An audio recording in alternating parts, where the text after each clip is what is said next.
Welcome to the Tournament Poker Edge podcast, brought to you by TournamentPokerEdge.com, the only podcast dedicated exclusively to poker tournament strategy. Now here's your host, Clayton Fletcher. Hello once again, everybody, and welcome to the Tournament Poker Edge podcast. I'm your host, Clayton Fletcher, in New York City, getting ready for the World Series of Poker, which begins, believe it or not, next week. I won't be there for the very beginning, but I will be there shortly thereafter, October 6th. I have a full schedule of events planned, mostly at the Rio, where I can play with no mask on because of the vaccination mandate that we discussed in last week's episode. I am surprised to learn recently that Mike the Mouth Matusow is planning to play in this year's World Series of Poker. The reason I'm so surprised is because if anyone follows Mike on Twitter and other social media, he is about as far-right Republican, anti-vax, anti-mask, anti-everything as you can imagine someone being. Now, I don't want to get into the politics of it all, but I am surprised that Mike will be playing. I'm surprised that he's vaccinated, so that's why I'm surprised that he is planning to play. The only reason he's in the news this week is because he is selling a package for all of his World Series of Poker tournaments that includes a very, very high markup. There was some drama back and forth with different players expressing their opinions, and some people reached out to me. How do I feel about professional players or famous players anyway, charging very high markup on their action? I don't really think it's a problem. I believe in the free market. I think that caveat emptor applies, meaning buyer beware. Just because someone is a famous player that you may or may not have seen on television or on a live stream does not mean that that player is necessarily a person of integrity. Before you start handing your money out to someone just to say, I had a piece of this professional player that I recognized, you might want to consider whether or not you are making a good investment or not. I personally would never bet on Mike Matusow if he is playing in a high stakes buy-in like a 10K mixed game event or even the main event at the World Series of Poker. I think that the game has very much passed Mike by. He is entirely too tight. He plays a very scared, very timid, very nitty style these days. So where he might have a large number of cashes playing in that style, he is extremely unlikely to win significant prizes in the World Series. I would be glad to give anybody 3-1 or 4-1 against him winning a bracelet of any kind this year. I don't expect any of you to hit me up and ask for that action. But if you want to, I'm on Twitter at Clayton Comic, and I'd love to hear from you. I believe that the power of the free market is that if you can get a certain price for a certain thing, that's the price of that thing. For example, suppose you have a nice work of art in your home. Say it's a Picasso, even something very expensive, and you might tell people, this Picasso is priceless, or you might say it's worth $9 million or whatever. The bottom line is, unless someone is actually going to hand you $9 million for that painting, it's not worth $9 million if that's not really what you can get for it. I don't have a problem with anyone selling anything for any price. And I know some of you will disagree with that. This might be a somewhat libertarian viewpoint of mine. But yeah, I really don't have an issue with this. I mean, I think if you give Mike Matusow your money to play poker with, that's a mistake. Whether it's at a markup or even at even money, I don't believe that he is a profitable player in today's game. Now, having a piece of someone that you're pretty sure will end up on television or on a live stream might have an entertainment value for you outside of you believing that to have a positive expected value. But that's up to you, and that's up to the seller and the buyer. And I don't really pile on with these conversations because I actually think that it's none of my business what Mike Mattisau sells his action for.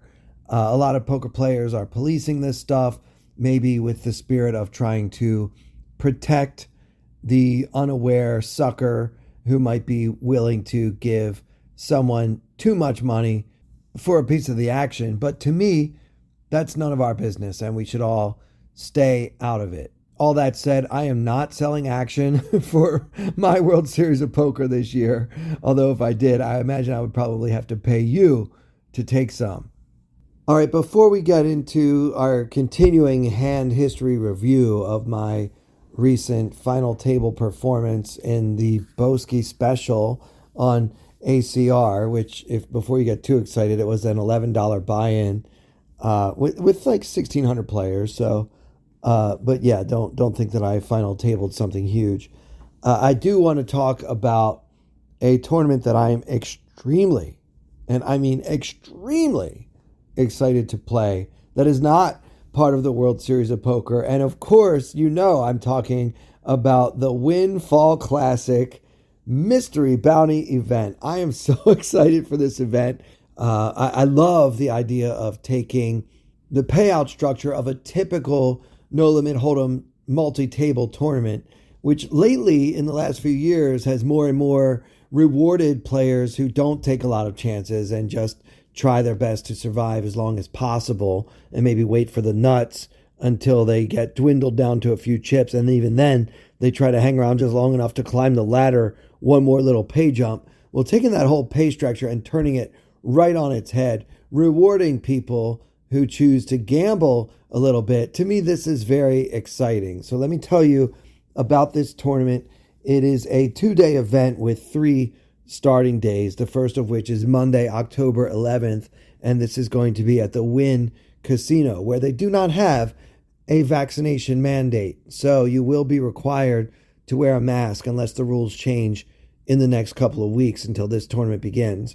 But yeah, I'm super excited to play this thing. I may even buy in more than once. It's a $2,200 total cost to enter, which is a $2,000 buy-in with a $200 entry fee, of which $145 is for the casino and $55 goes to the poker staff. Now, I like this structure. It's a 10% rake.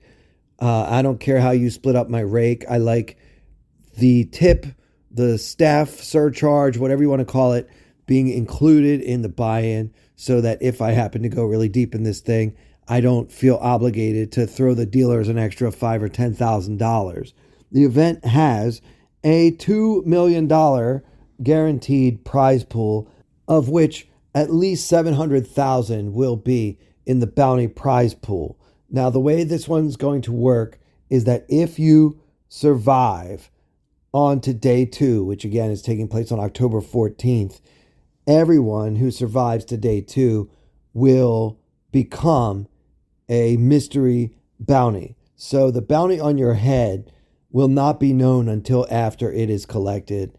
And the bounty prizes range in value from $500 all the way up to $250,000 just for that one bounty. Other prizes are $1,000, $2,500, $5K, $10K, all the way up to the big bounty, which is $250,000. Part of me is hoping that not that many people enter this tournament and not that many people make it to day 2, so that they will have to put some of those bigger numbers in there just to make sure that they award at least $700,000 worth of bounties. Now, I understand that traffic to Las Vegas is down. Many tourists who were planning to go this fall have canceled their trips because they don't want to be forced to wear masks or to get vaccinated to play in the World Series of Poker or whatever.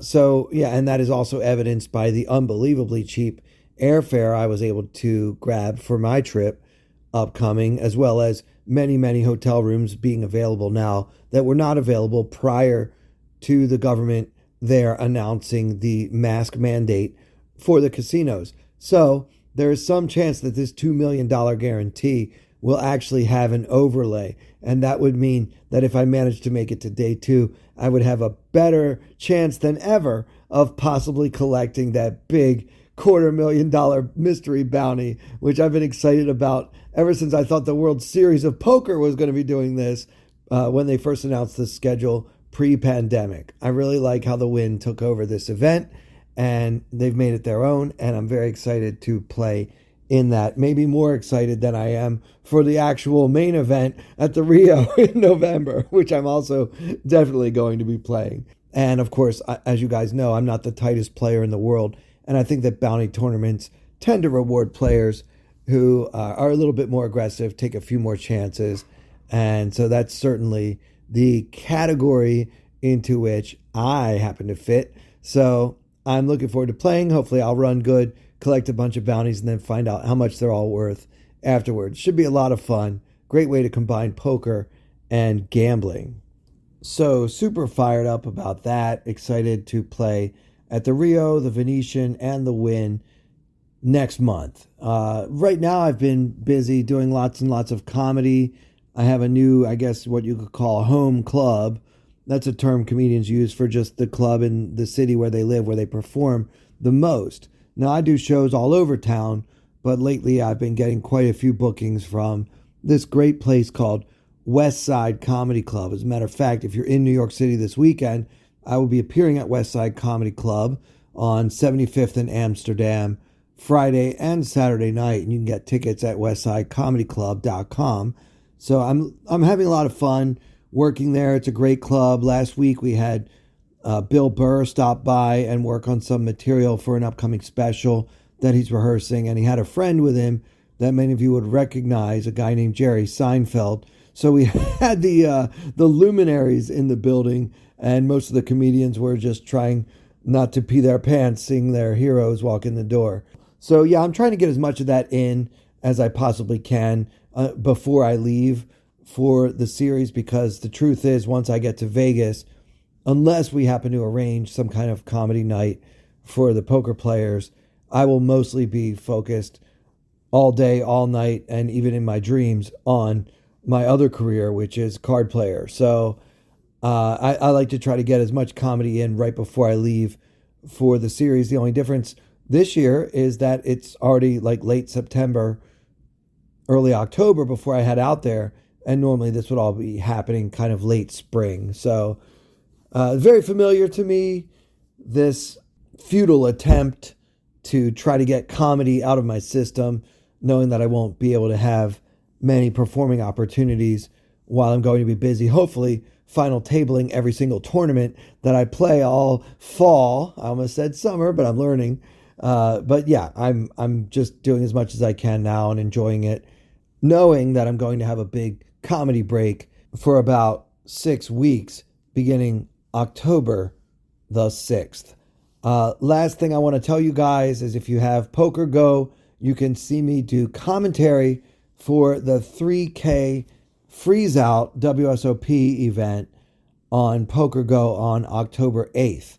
So I will be in the booth with, I believe, David Tuckman. It's always a great time when Tuck and I get together. All right, well, enough of these pipe dreams of me winning $250,000 just for busting one player at the Wynn.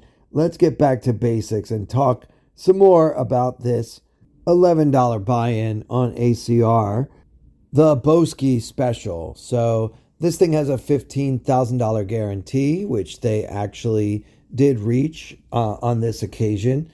I'm the chip leader with 200 players left. We're deep into the money. I believe the money started somewhere around 300 players.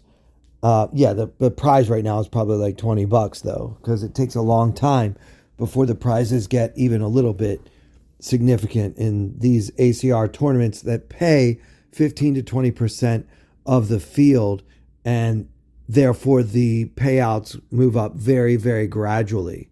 So it's not like the min cash is triple your buy-in or something like that. The min cash is actually just a little bit more than the buy-in itself. Anyway, the levels here with 200 players left, 2,200, 4,400 with a 550 ante per player. We're at a 7-handed table, and the action folds to me in the cutoff, holding the ace of clubs, 6 of diamonds. Yeah, so I think that this is an open. I'm pretty much opening every ace. I shouldn't say pretty much. At most tables, if it's folded to me in the cutoff and I have an ace, I'm going to open the pot. Maybe if I'm really concerned about the 3-betting tendencies of the players on my left, I might tighten that up a little bit and just open this hand only on the button. But really, if they are 3-bet crazy, I have a good blocker with my ace, and I can actually 4-bet light once in a while to neutralize that and punish the mistake that they're making by 3-betting too often and too light. So that wasn't really the type of table this was. You don't really encounter those super aggressive, like really difficult tables in your $11 buy-ins. So yeah, I decided to open. I just did the minimum, made it 8,800, and the button folded and the blinds both called. Now the small blind is actually second in chips in this tournament. I have 144,000, and he's right behind me with 130. The big blind, who also called, has only 31K. So he's got actually just 7 big blinds in his stack. So we don't expect him to have a very strong hand very much here. He's probably calling just because he's priced in, but he's probably got a marginal hand that he didn't want to shove. It's incredibly unlikely that he has ace X or any pair. He's probably got 2 suited anything or something like that.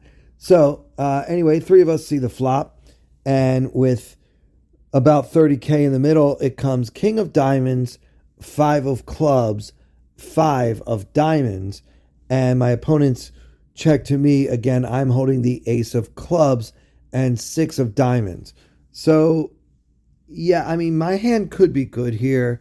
It's unlikely that I can get both of these guys to fold with a single flop c-bet if I am behind right now on king 5-5.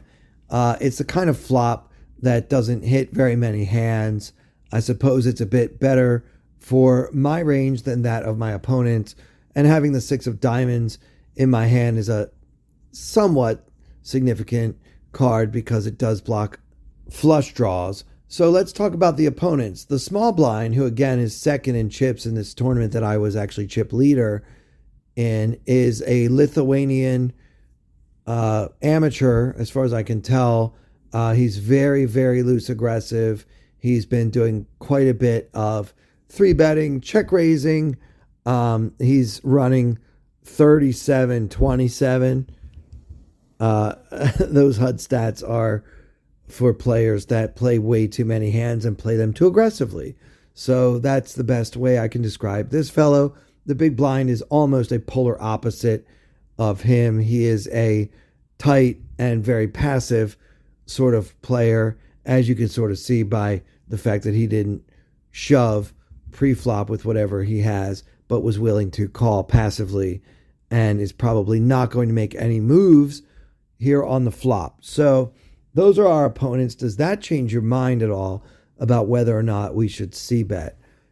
I think that betting this flop is fine to end the hand and to take away equity from hands I'm currently beating but that have significant outs against me. Maybe something like Jack 10 with a diamond might fold to a flop bet, something like that, which, we are ahead of that hand, but that doesn't mean we don't benefit from getting it to go into the muck, because that hand and similar hands, they have a decent amount of equity versus my ace high. So yeah, I would, if I do bet here, I want those hands to fold, even though I'm technically ahead of them.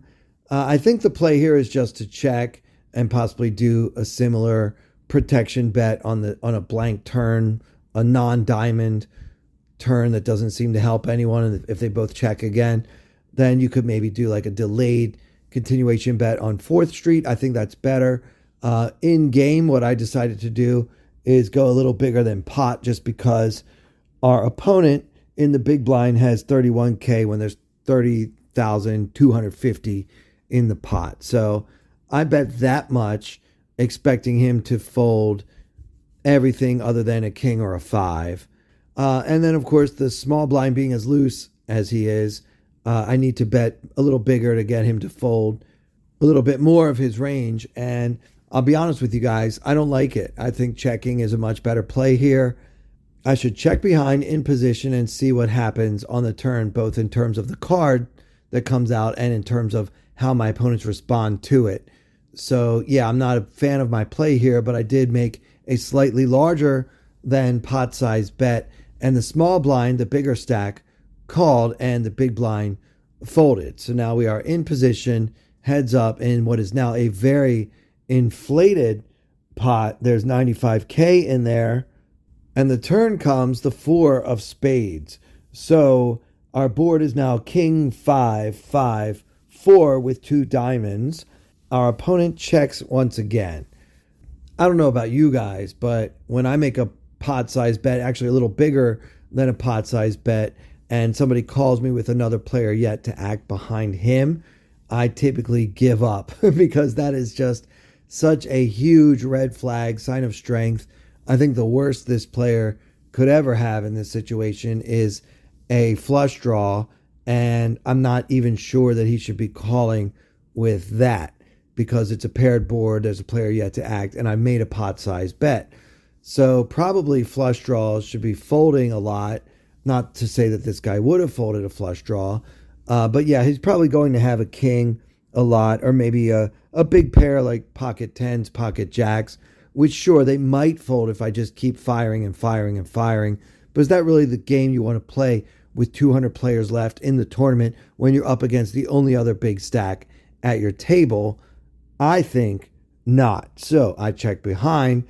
And then the river is the 6 of spades. And remember, we have ace 6. So we've now made a hand on the end. Final board of king 5, 5, 4, 6.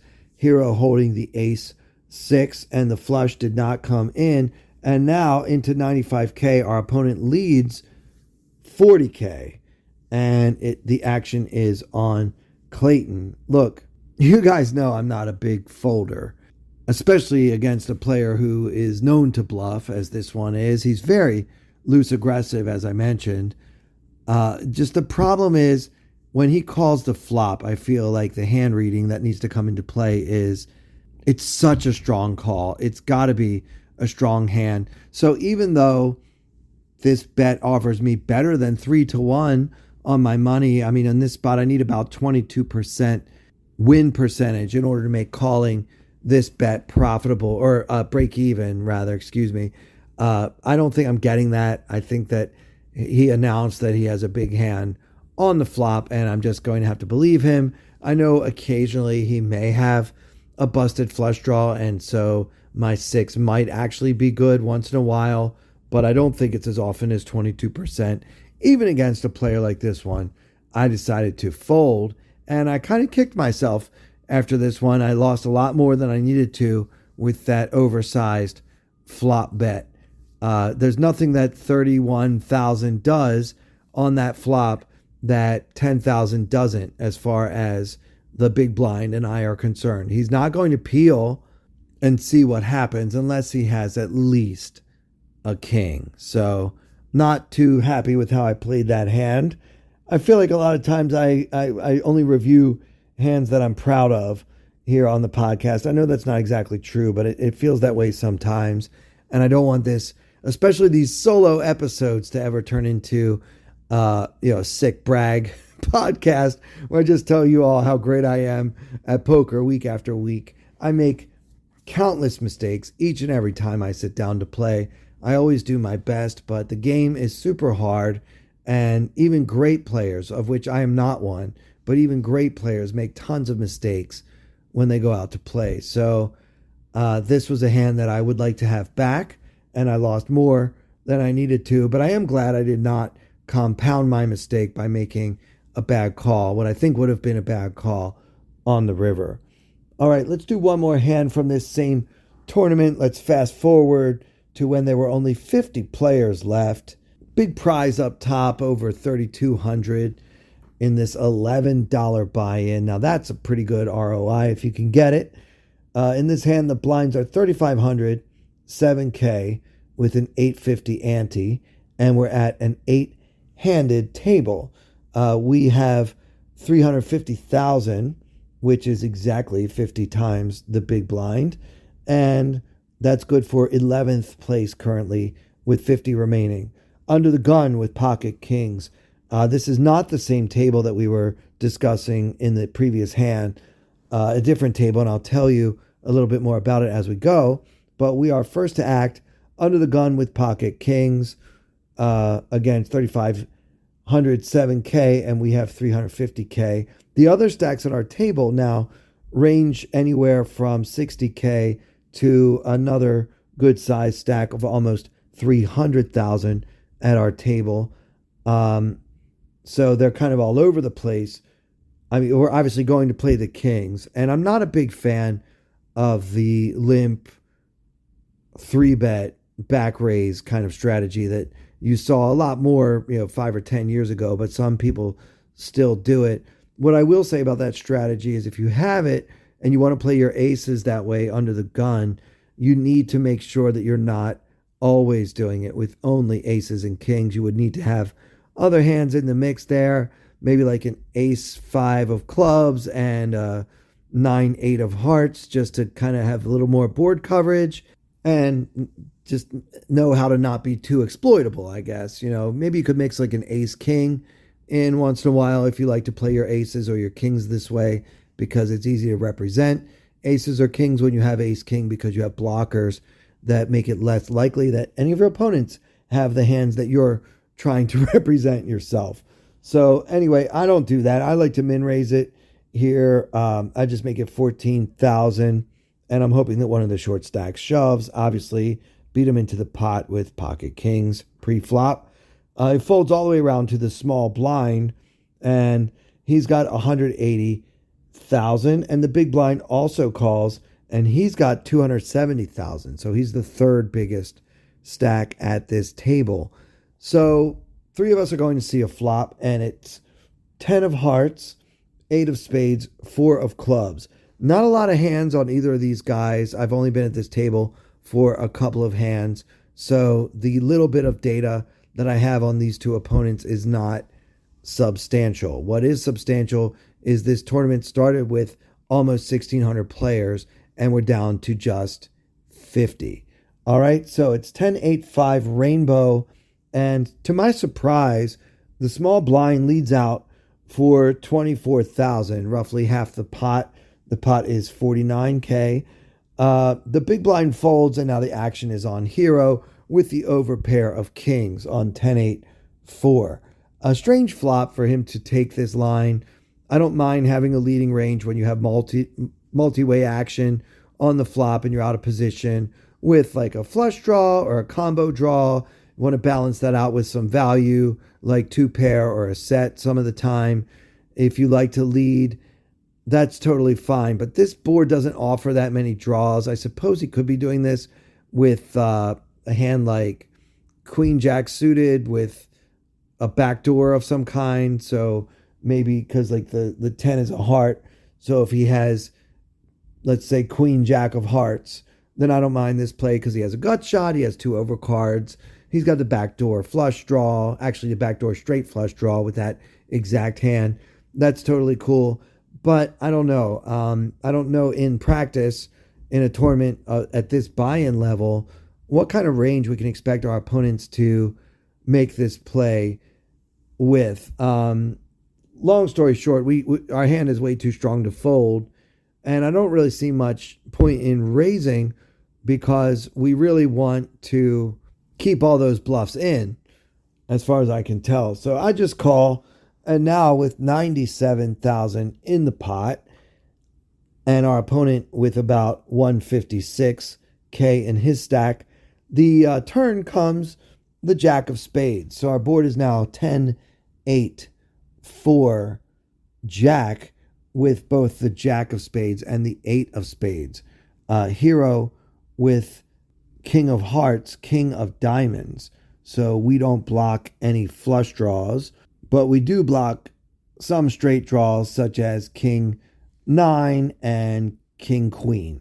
So the small blind leads again, this time firing 50,000 into the 97,000 pot, and he's only got another 106 behind. Look, guys, if you want to fold, you can fold. I don't know. This is not a great board. There are a lot of straights possible. He's showing tremendous strength, especially for this stage in the tournament with only 50 players left. We created an SPR on the flop of about 3.5 effectively. So it's not a great SPR to have with just one pair.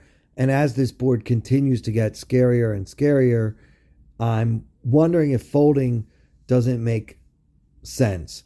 The problem for me is I don't really respect the stakes. I'm in an $11 tournament right now. The pay jump that we're on is something like, I don't know, $48 or something like that. And I'm not, maybe in the main event, this would work against me if you seemed like the type of player that wouldn't fire again, having donk led the flop unless he picked up another pair or more equity of some kind on the turn. Maybe against a player like that, I might want to throw it away. But in this spot, I'm uncomfortable. But the good news is I'm in position and I still have an overpair. So we made the uncomfortable call. And then with 197,000 in the middle, the river comes the 6 of diamonds. So this is a very, very significant pot.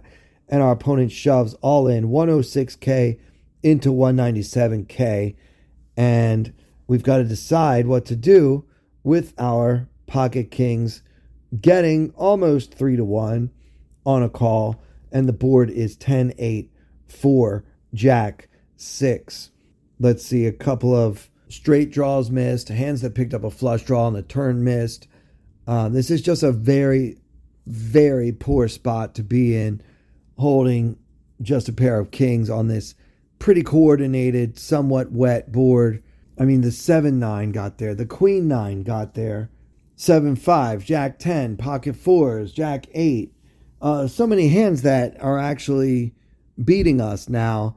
It's not an easy call, and it was really, really close for me. I just decided, not knowing this opponent and just, kind of lumping him in with the other players that you will typically encounter in the Boski special, I didn't feel like folding was much better than calling, and it may well have been worse. So I was really, really on the fence. I remember agonizing and timing my whole 2 minutes that I had accumulated, my whole time bank, just trying to figure out what the heck am I supposed to do.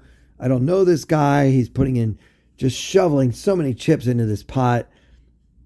But I did make the call, and our opponent turns over the ace of spades, 10 of spades. So he just had a pair of 10s. He did pick up that nut flush draw on the turn. But yeah, give him credit for putting me in a tough spot and for going for it on the river. I just wish that he would do so with either a queen or a 9 in his hand. He doesn't really block much with the ace 10 of spades. I guess he blocks pocket aces. He blocks pocket 10s. But the draws that came in, he doesn't do anything to block any of them. And one thing we should all try to keep in mind, that if you have blockers to hands with which your opponent may call, bluffing while holding those cards becomes increasingly more attractive proportionally to how significant those blockers actually are. Well, that'll do it for this episode.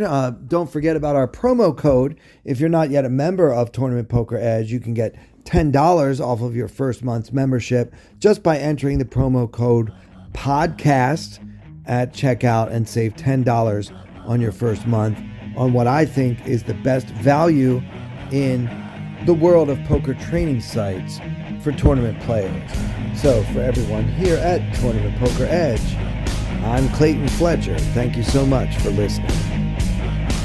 I wanna hold them like they do in Texas plays. Fold them, let rhythm, hit me, raise it, baby, stay with me. Luck and intuition, play the cards with babes to start. And after she's been hooked, I'll play the one that's on her heart. Oh, whoa, whoa, whoa, whoa. I'll get her heart, show her what I got. Oh, whoa, whoa, whoa, whoa. I'll get her heart, show her what I got.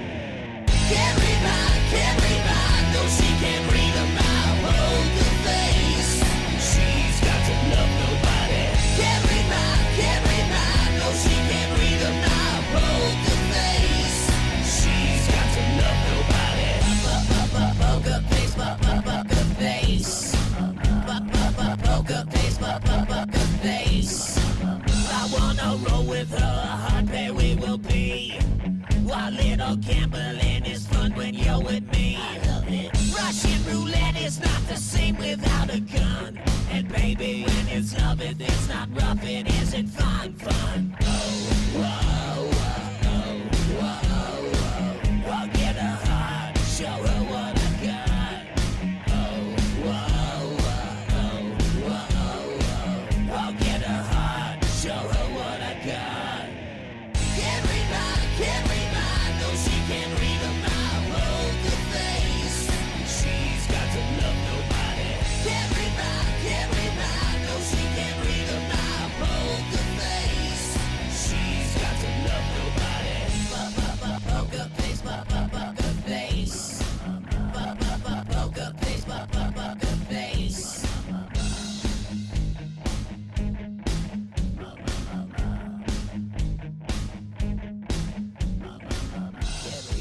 Can't read mine, no she can't read a mile. Poker face, she's got to love nobody. Can't read mine, no she can't read a mile. Poker